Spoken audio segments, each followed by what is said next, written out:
Mesdames et messieurs, je vous demande d'accueillir le réalisateur Woody Harrelson.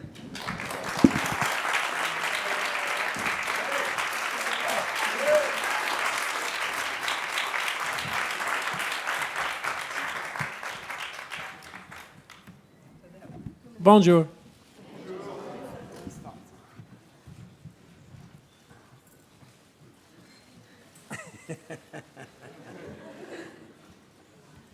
And the sun shines. Click, click, click.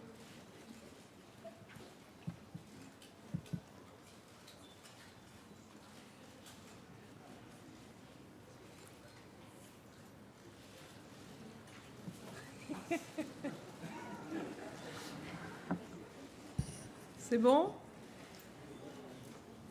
Allez. Alors, qu'est-ce qui se lance pour la première question, monsieur là-bas? Il nous a assez peu habitués jusqu'ici dans ses rôles à jouer un...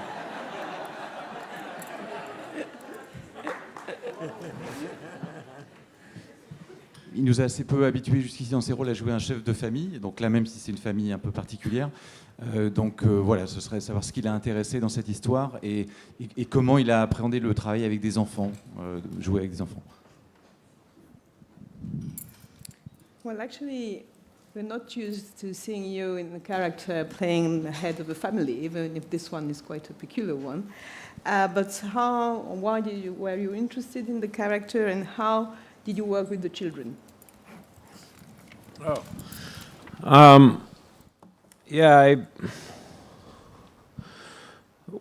Well, my agent, actually, this is one that he really wanted me to do for a long time. It used to be that Jen Lawrence was attached to the project, and he's also Jen's agent. And so he wanted me to read the book, and I said, yes, absolutely, I'll read the book. And of course, I didn't read the book. And then finally, he kept saying, read the book. I'll read the book. I didn't read the book. And then finally it became a script. And I read the script. I thought it was very good. Then I read the book. And I love it. I think it's a wonderful story. Eventually, Bree ended up coming in and Jen departed. But I'd worked with Bree before. I played her father in this movie called Rampart. And working with the kids was great. Destin, who's the director, just an amazing... Oh, my God, you're going to interpret all of this after I'm... Let me try to find some brevity here. That's all right. And then...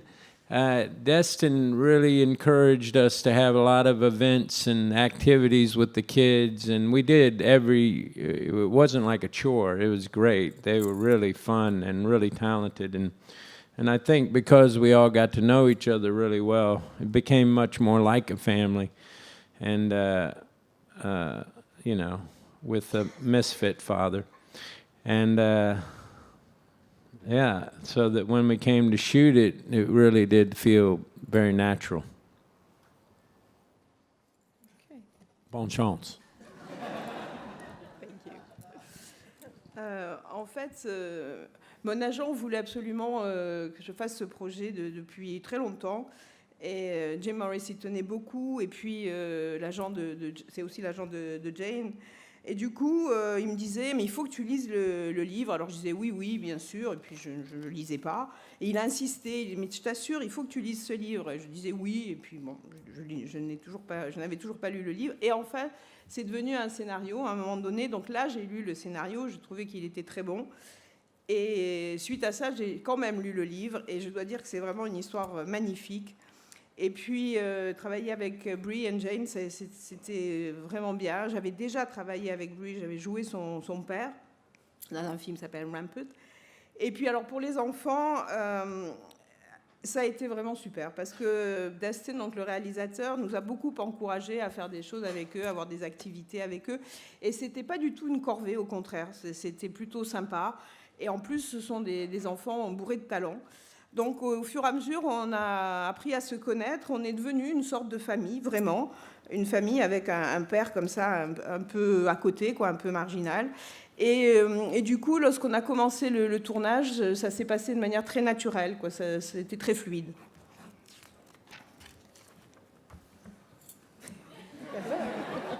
So much more beautiful when you say. Oh no. I'll try to make it as beautiful. That's about my only commitment. Alors, il y a une question là.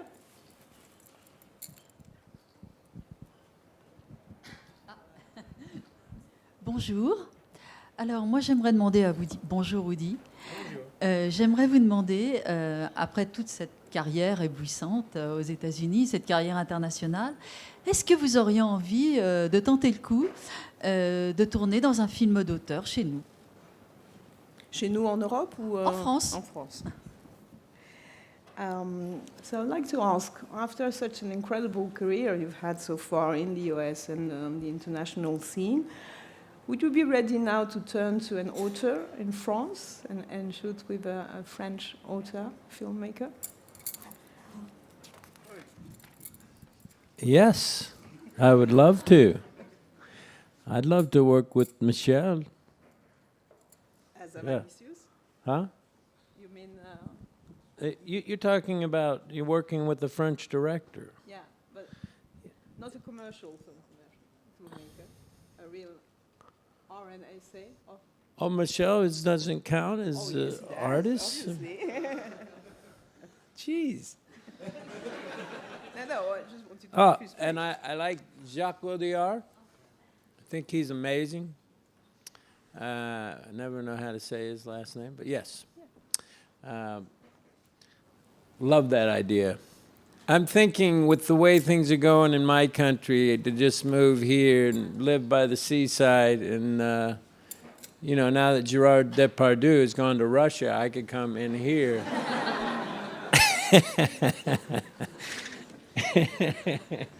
And, you know, we've gone to hell in America, so. Oui, j'aimerais beaucoup en fait tourner avec Michel, donc Hazanavicius, vous avez compris, ou Jacques Audiard, que j'aime énormément. Je trouve que c'est un réalisateur vraiment incroyable. Donc j'aime beaucoup l'idée. Et puis, bon, vous savez, vu ce qui se passe dans mon pays en ce moment, peut-être que je ferais bien de déménager ici, vivre au bord de la mer. Maintenant que Depardieu est parti en Russie, après tout, je pourrais peut-être venir m'installer ici, parce que bah, chez nous, c'est un peu l'enfer quand même.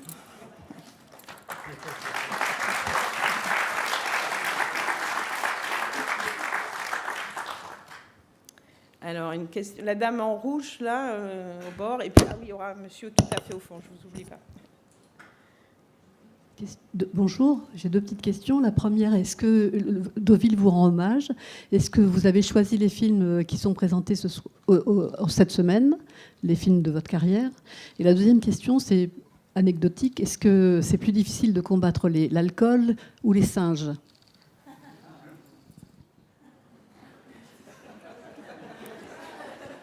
So, I have two questions. The first one is about the tribute. Deauville Film Festival is Yes. the tribute there. Did you choose the films that are going to be screened while you're here? That was the first question. And then the second question is, actually, what is more difficult, fighting alcoholism or the monkeys? Fighting what? Alcohol, drink, Alkaline. or fighting against the monkeys? Yes. Well, I've never fought alcoholism. I just let it sink in. So, obviously, fighting monkeys is harder.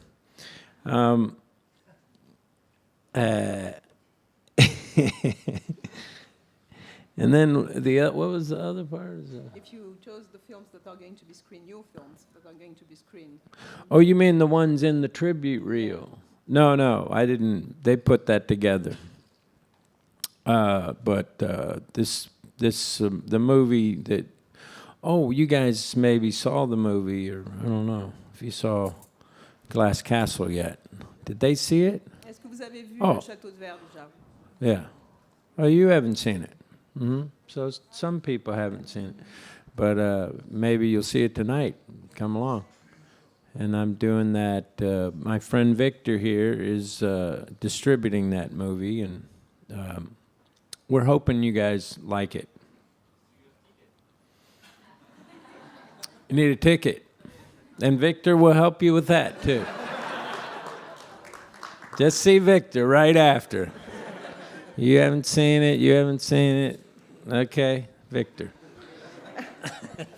Bon, en fait, je me suis jamais battue contre l'alcool, je l'ai juste laissé glisser. Et donc, combattre les singes, je pense que c'est quand même beaucoup plus dur. Et pour revenir à votre question sur le choix des films, non, ce n'est pas moi qui ai choisi les films, c'est le Festival de Deauville qui a fait la sélection. Alors, je ne sais pas si certains d'entre vous ont déjà vu le Château de Verre, ou d'autres le verront sans doute ce soir. Victor est ici, c'est mon distributeur en France, donc j'espère que vous aimerez le film. Donc quelqu'un demande un ticket pour ce soir, et donc la réponse c'est allez voir Victor après la conférence de presse. Alors il y avait une question au fond. Est-ce que dans le film, ce qui vous a plu, c'est ce personnage qui est un personnage libre? Est-ce que c'est pas aussi une façon que vous avez de mener votre carrière sans vous laisser imposer quoi que ce soit, en la jouant plus sur des coups de cœur et des envies?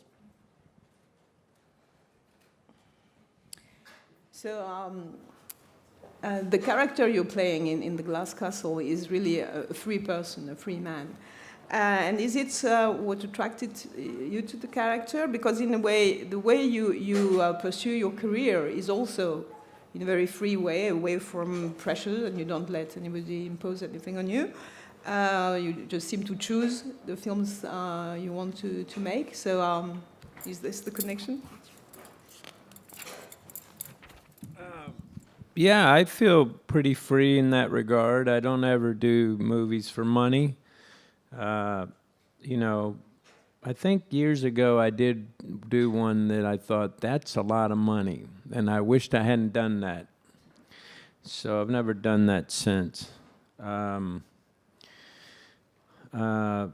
So yeah, I try to be, you know, just inspired by whatever the story is. In this case, I think it's a beautiful story.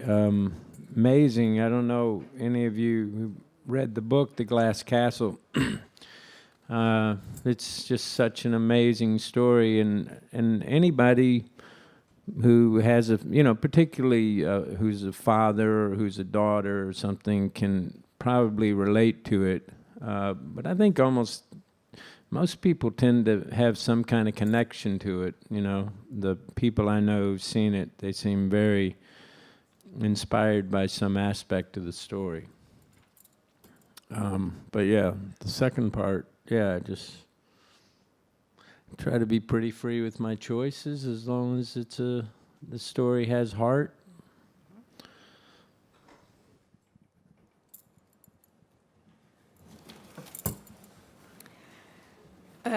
Oui, j'essaye de me sentir libre, effectivement. En fait, je n'ai pratiquement jamais fait de film pour l'argent.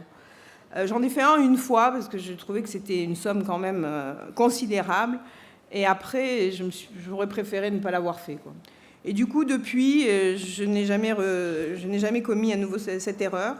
Donc je suis plutôt inspirée, touchée, émue par l'histoire, et c'est à partir de là que ça commence. Et dans le cas du Château de Verre, c'est vraiment une très belle histoire. Je ne sais pas si vous avez lu le livre, mais c'est vraiment une histoire incroyable, à vrai dire. Et je pense qu'en tant que père ou en tant que fille, déjà, on peut forcément se sentir touché par ce que ça raconte. Mais la plupart des gens, en fait, sont touchés par l'histoire, à la fois du livre et du film. On sent une connexion qui s'établit en tant que spectateur. En tout cas, au moins, on est touché par certains aspects du film. Et quant à mes choix, oui, j'essaye d'être libre dans mes choix et de choisir des histoires qui ont du cœur. Alors, il y avait au premier rang, après il y aura au dernier rang là-bas, et il faut que je regarde la montre.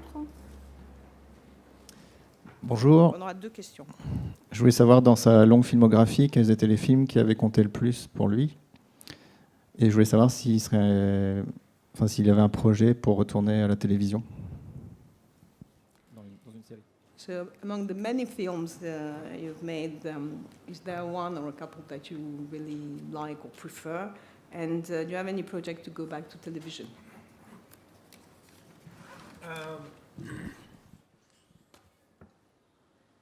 Well, you know, it's weird. I like the Larry Flint movie. I saw it the other day on the big screen. It's great. You know, Milos Forman is an amazing director. So usually the director or the film is maybe as good as the director. You know, so I liked The Messenger. I thought that was great. I liked Rampart, although it's a little unsettling. I really loved this movie. And I did a movie that hasn't come out yet by Rob Reiner, LBJ, about President Lyndon Johnson. Yeah. Yeah, those are some of my favorites, I guess.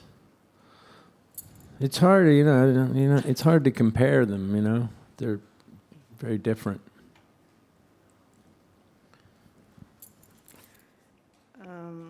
Was I pretty boring on that answer? That was pretty boring. I'm sorry. Yeah. Est-ce que ma réponse a été ennuyeuse? Alors vous allez juger.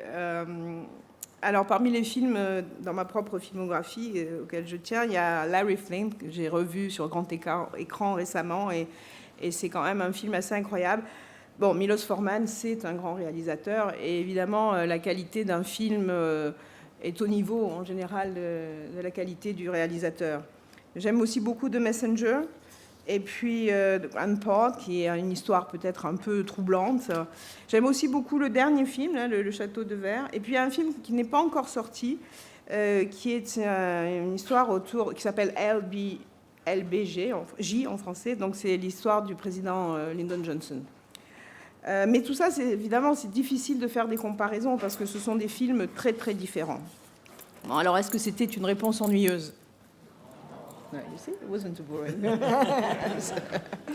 Alors, il y avait la jeune fille là-bas au fond, et ensuite le monsieur là, et je crois que ça va être à peu près tout. On va voir. Hi, Woody. Sorry. Hi. First of all, I love you Hi. so much. Et Thank you. j'aurais aimé savoir, premièrement, quel avait été le personnage qu'il avait le plus aimé incarner, et s'il allait être au casting de Insaisissable 3, et si c'était possible d'avoir une petite photo à la fin.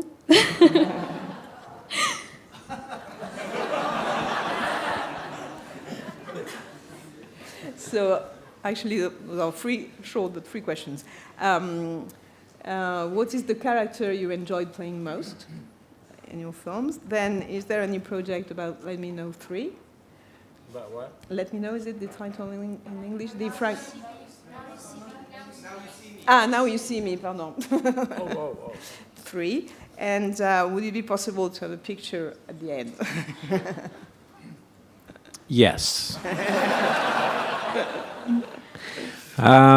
Yeah, there's some discussion about Now You See Me 3 if we can get the script right. But, so far, who knows? And then, what was the first part? Oh, character. Yeah, the character you like most. Well, it was fun playing. Sometimes you do a project, it's just absolutely pure fun. And the Now You See Me movies were really fun. That group of people is stellar. So fun, so funny, laugh all day long. And the same is true for Hunger Games. I mean, laughing all day with those guys, just dream job. But I liked playing that character in Zombieland. It's just kind of fun to, try to be a badass. Who likes Twinkies?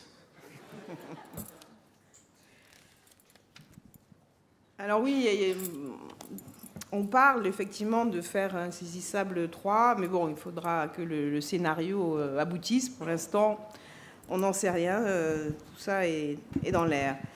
Et puis, bon, ce sont des projets qui, en fait, sont des moments de pur plaisir, j'ai envie de dire. Tout le groupe, la bande d'Insaisissables, on se marre tout le temps sur le plateau. Et c'est un peu la même chose, d'ailleurs, avec les gens de Hunger Games, quoi. Il y a vraiment une franche rigolade, quoi. Et ce sont des boulots en or, en quelque sorte. Mais sinon, j'aime bien le personnage que je jouais dans Zombieland, parce que là, j'ai vraiment essayé d'être un vrai salopard, quoi. Alors, attendez, parce qu'il faut regarder la montre. La dernièrissime question, le monsieur qui demande depuis longtemps. Oui. It's the last question. Bonjour, Weedy. Alors, il voudra faire une photo avec tout le monde, avec vos propres appareils. Alors, allez-y. Yeah, okay, here we go. Pas bête. Great. Okay. Woody, bonjour. Last question. La question est, vous qui avez lu le livre plusieurs fois, certainement maintenant, et qui êtes le rôle principal de ce film Château de Verre, que pensez-vous, comment appréciez-vous le titre de Château de Verre? Est-ce qu'il y a probablement une symbolique derrière cette idée de château qui est le rêve, la transparence du verre, la fragilité du verre? Est-ce que ça va s'écrouler comme un château de cartes? Comment appréciez-vous le titre de Château de Verre et comment vous êtes-vous senti dans ce château de verre?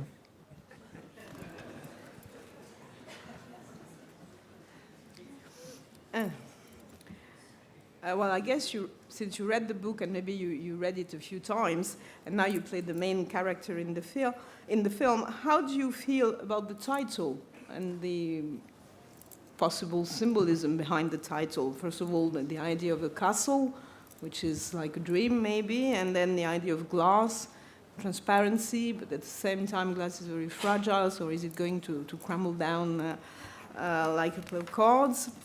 And then how did you feel shooting and playing the character?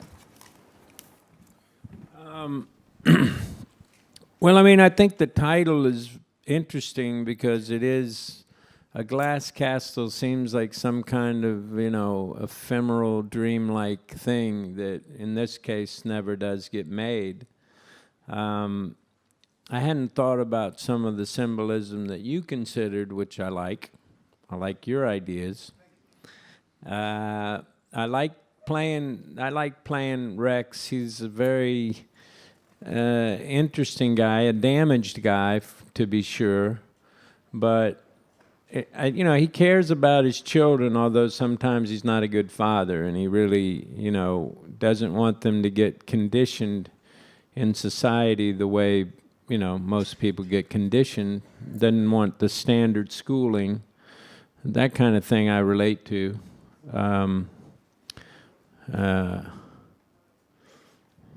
Did I answer the question? Yes. Okay. Yeah. Okay, thank you.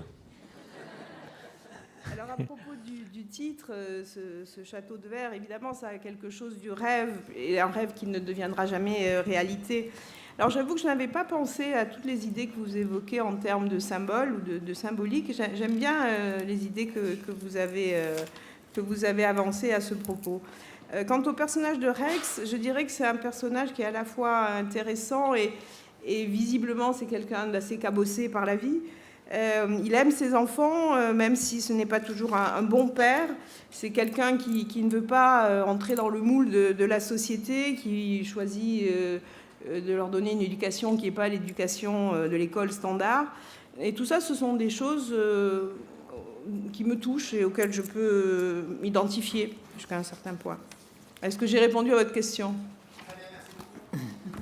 Bon, et je crois que cette fois-ci, attendez, parce que on m'a dit qu'il ne fallait pas que je déborde, et on a débordé de 2 minutes, donc c'est fini.